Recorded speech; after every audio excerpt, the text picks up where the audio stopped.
ऐसे ही बारिश होते होते रात हो जाती है। मोहन और उसकी पत्नी सो जाते हैं। अगले दिन जब मोहन उठता है तो देखता है कि बारिश अभी भी पड़ रही है। जब मोहन घर के बाहर देखता है तो उसे दिखता है कि सड़कों पर पानी भर चुका है। मोहन अपनी पत्नी से कहता है, अरे मीरा, देखो बाहर तो बहुत तेज बारिश हो रही है। लगता है पूरी रात बारिश नहीं रुकी है। सड़कें नदी में बदल गई हैं। अगर ऐसे ही बारिश होती रही तो पानी हमारे घर में आना शुरू हो जाएगा। हमारा सारा सामान खराब हो जाएगा। पता नहीं ये बारिश कब रुकेगी। अगर ऐसा ही चलता रहा तो सारा गांव डूब जाएगा और हो सकता है कि हमारी फसल भी खराब हो जाए।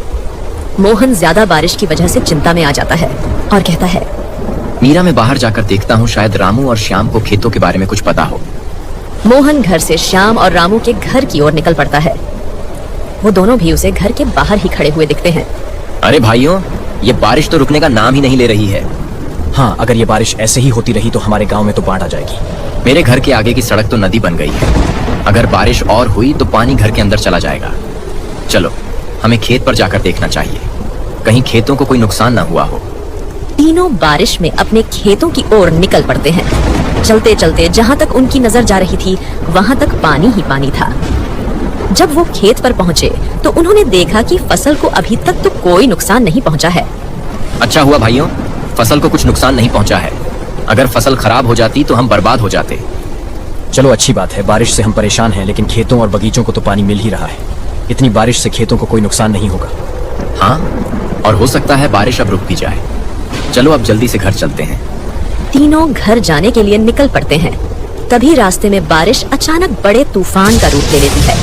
बारिश और तेजी से होने लगती है। तीनों एक पेड़ के नीचे रुक जाते हैं। अरे, ये बारिश तो तूफान में बदल गई। अब तो बारिश और तेज हो गई है। अब क्या होगा? अब तो लगता है पानी हमारे घरों में घुस जाएगा। हमारे घरों का क्या होगा? घरों को छोड़ो, अगर ये तूफान नहीं रुका तो नदी का बांध टूट जाएगा और हमारे खेत नदी में बदल जाएंगे। हमें जल्दी से नदी के पास जाकर देखना होगा। तीनों नदी के पास जाने के लिए निकल पड़ते हैं। जब वो नदी के पास पहुंचे तो देखा कि नदी अपने उफान पर बहुत तेज बह रही है। ये नदी तो बहुत तेज बह रही है। अगर ये ऐसे ही बहती रही तो थोड़ी देर में ही बांध टूट जाएगा। लेकिन अब हम इस बांध को टूटने से कैसे रोकें? अब हम क्या करें? हमें मिट्टी के कट्टे बांध के ऊपर लगाने होंगे ताकि ये बांध मजबूत हो सके। चलो जल्दी जल्दी ये कट्टे इस बांध के ऊपर लगाओ। जिस बारिश को देखकर गांव वाले खुश हो रहे थे, वही बारिश उनके दुख का कारण बन गई। तीनों जब अपने खेत पर पहुंचते हैं तो देखते हैं कि सारी फसल बर्बाद हो गई है। ये क्या, हमारे खेतों में तो पानी भर गया। हमारी सारी फसल बर्बाद हो गई।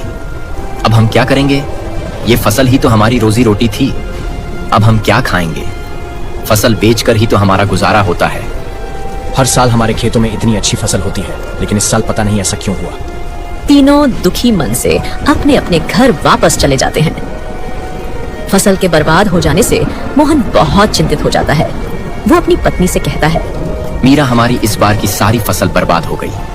इतनी भारी तूफानी बारिश होने की वजह से नदी का बांध टूट गया और हमारे खेतों की सारी फसल बर्बाद हो गई।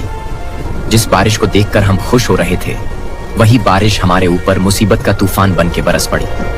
कोई बात नहीं, अब जो होना था वो तो हो गया। हम अब इसमें क्या कर सकते हैं? जो होता है अच्छे के लिए ही होता है।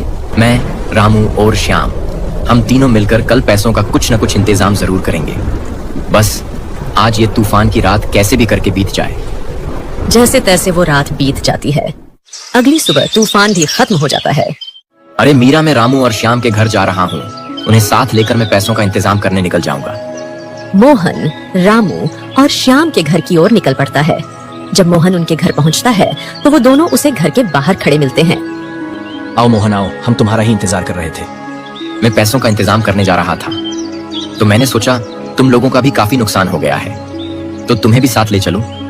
मैंने सोच लिया है हम फिर से खेती करेंगे और नई फसल लगाएंगे। ठीक है, हम तुम्हारे साथ जरूर चलेंगे, लेकिन मोहन, हम पैसों का इंतजाम कैसे करेंगे? हम मदन सेठ से कुछ समय के लिए पैसे उधार ले लेते हैं। जब हमारी फसल कट जाएगी तो उसे बेचकर हम पैसे वापस दे देंगे। सही कहा, चलो हम मदन सेठ के पास चलते हैं। तीनों मदन सेठ के घर जाने के लिए निकल पड़ते हैं। सेठ जी, आप तो जानते ही हैं, इस साल तूफान की वजह से नदी का बांध टूट गया, जिसकी वजह से हमारे खेतों को भारी नुकसान पहुंचा है। हमारी सारी फसल बुरी तरह बर्बाद हो गई है। क्या आप हमें कुछ पैसे उधार दे सकते हो?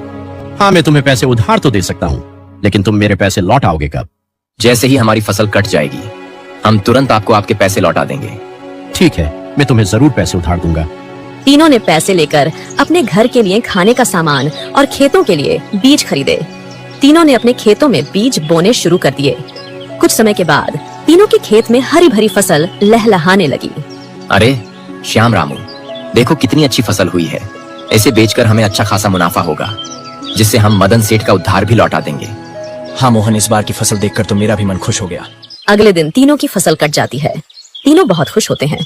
तो दोस्तों, आपको हमारी छोटी सी वीडियो कैसी लगी? अगर वीडियो अच्छी लगी चैनल को सब्सक्राइब कर वीडियो को लाइक कर जरूर करें, और ऐसी वीडियो देखने के लिए हमें जरूर कमेंट कर बताएं।